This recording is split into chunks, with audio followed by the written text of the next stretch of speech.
It's Christmas time, and as you all know, that means it's time to dust off all the old Christmas movies and get cracking. So many movies to watch, so little time. I've watched a few newer things recently, and so I figured I'd return to some old classics with what's become my favourite Christmas film of all time, Arthur Christmas. Arthur Christmas sits in a weird place, I think. On the one hand, it's a film that really should be more well known and well regarded than it is. It's a film made by Aardman, and if I do say so myself, it's a very good one too. But at the same time, I think it falls nicely into that forgotten realm of Aardman content. Anything outside of Chicken Run, Wallace and Gromit and Shaun the Sheep is already going to be coming up against it. Those are the most iconic franchises, and are what people think of when they think of the studio. Arthur Christmas diverges from the classic design of Aardman characters in terms of their faces, so I think a lot of people wouldn't even realise that it's an Aardman film. Oh, and on top of that, it came out in that weird stretch of time where Aardman was going down the route of using CGI type animation. I'm glad they've moved away from that and are sticking with what made the studio unique. But at the same time, this remains an absolute Christmas classic. And it's one that certainly doesn't get enough renown or respect at all. It may not have grossed much money, only $147 million off a budget of $100 million,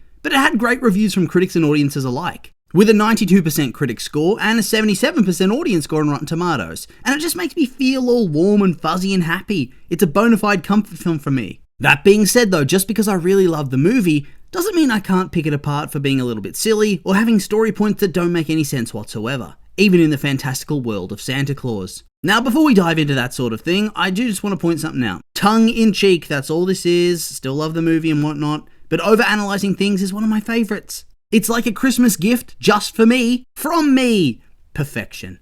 So anyway, to explain my gripe, we need to talk about the actual storyline of the movie somewhat, don't we? Arthur Christmas is essentially the story of how Santa becomes a Santa. All through history, dating back to Saint Nick himself, the Claus family has been responsible for making Christmas dreams come true for children the world over with their role as Santa Claus. For over 1,000 years, the various Santas have plied their trade until they reach the era of the incumbent Santa, Malcolm. He lives in a facility at the North Pole alongside his dad, a retired Santa known only as Grand Santa throughout the movie, his wife Mrs. Claus, and 2 children. The significantly older Stephen, and the much younger Arthur, who's the lead character of the movie. Over history, the Santas have all done things the old-fashioned way, with a wooden sleigh, reindeers, and a big bag of presents. However, as Stephen grew up, he realised things needed to change in order for Christmas to continue to be a success. Automation, elves taking on more of the present-delivering responsibilities, a big aircraft instead of the traditional sleigh, an emphasis on statistics and numbers over anything else, efficiency at all costs. Pretty much the age-old debate of heart and joy and cheer versus rampant capitalism and commercialisation. Each of these concepts is reflected in one of the sons. Arthur is the more traditional view of joy and wonder at Christmas. Steve is the Christmas capitalism point of view. Conflict in the family arises when Malcolm unexpectedly refuses to retire, and thus Steve does not become Santa like everybody expected. This conflict's worsened when it's discovered that a single child, Gwen from Trelew, Cornwall, England, has missed out on her presents from Santa, as the bike that she had specifically requested hadn't been given to her. Whilst Malcolm's resigned to failure, and Steve says that one child missed is an acceptable margin of error and that he'd ushered in the most successful Christmas ever, Arthur simply can't allow this child to miss out on a true Christmas experience. And so he and his Grand Santa steal the last sleigh, and alongside an elf named Bryony, set out on a quest to get the bike back to Gwen before she wakes up on Christmas morning. Obviously, they have trials and tribulations along the way and visit various different places on their adventure, and Arthur manages to get the bike to Gwen, and everybody at the North Pole realises that he's the best choice to be Santa. Happy endings for all. And that's all well and good, to tell you the truth. Love the story, I think it's full of heart. A really wholesome and warm family tale of learning to recapture the magic of something you thought was gone for good.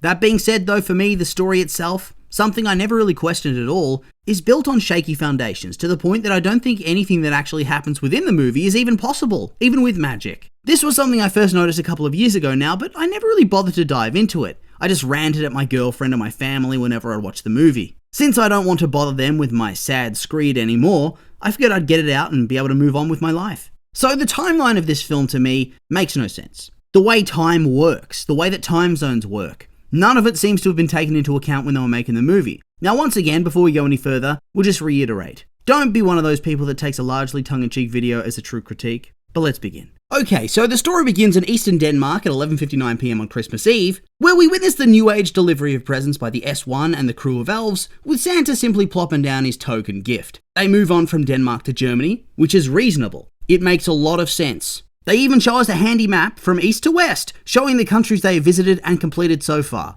Excellent, they're maintaining logic so far. However, back in Mission Control, we see there are apparently some alternate specialist teams that are also doing deliveries. And that isn't really a logical leap, it's actually rather clever, good plot point, but there's one problem with it. They're delivering to the White House, to the president's children. And in Washington, D.C., it is apparently nighttime, except the USA, well, it should be 6 hours behind Germany, at least that part of the country. And remember, it's only around midnight in Germany now. That's where Santa currently is according to Mission Control. So if it's around midnight, in Washington DC, wouldn't it be like 6 PM? Which means the elves are delivering gifts to children who would surely still be awake. And notice, after this, and I guess this is a more minor quibble, but what idiot would go to Poland after Germany? East to west, that's how time works. This feels like an inefficiency from Mission Control. Next up, we have Arthur turn up with a letter telling Steve that Maria Costa needs the blue pocket puppy. But Maria's from Greece, which was 5 countries ago, sir. Okay, that's fine. Greece is east of here, so at least that's right.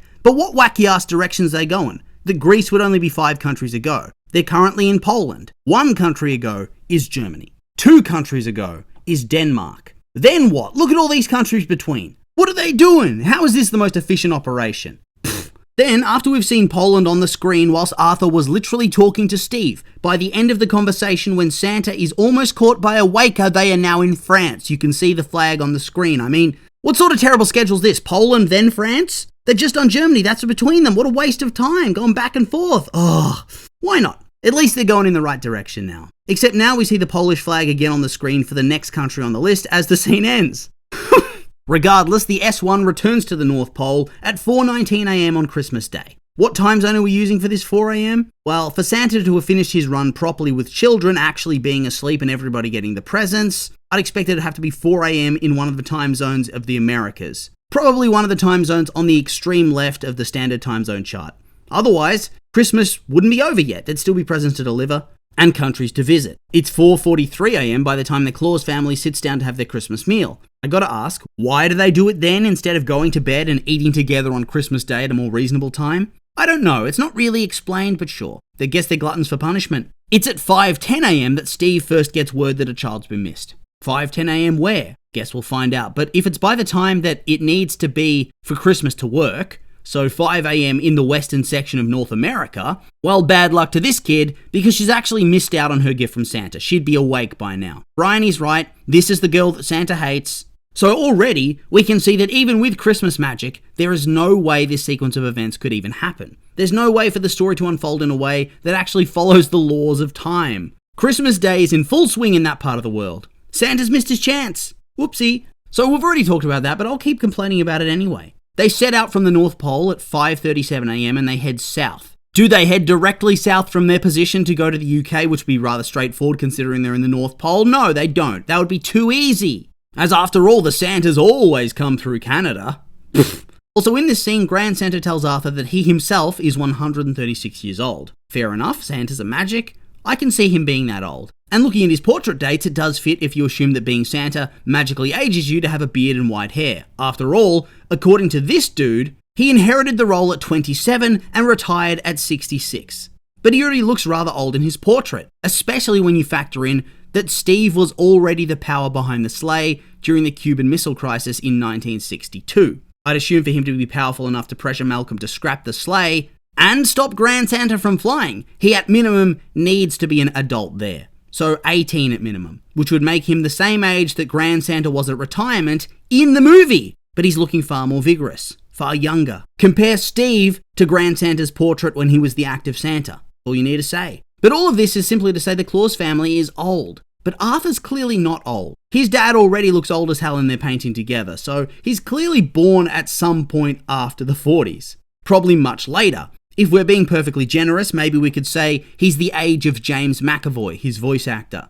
That would mean he'd be born in 79 and thus, in the movie, he's in his 30s. It would also mean that his brother would be about 35 years his senior, which in turn makes you wonder how the hell this kid exists at all. If Santa and Mrs. Claus were young parents in the 1940s, let's say Malcolm took over for his dad in 1941 at age 18. Unlikely, but let's say it is. And let's say in 1944, Mrs. Claus was 18 when she gave birth to Steve. She'd still be at minimum 53 giving birth to Arthur, but likely she was even older than that. It's not impossible, I guess, but it's still impressive as hell. Because they are most likely even older, which makes me wonder, how the hell does Arthur exist at all? He's clearly not adopted. He has the family resemblance. What is in that magic dust?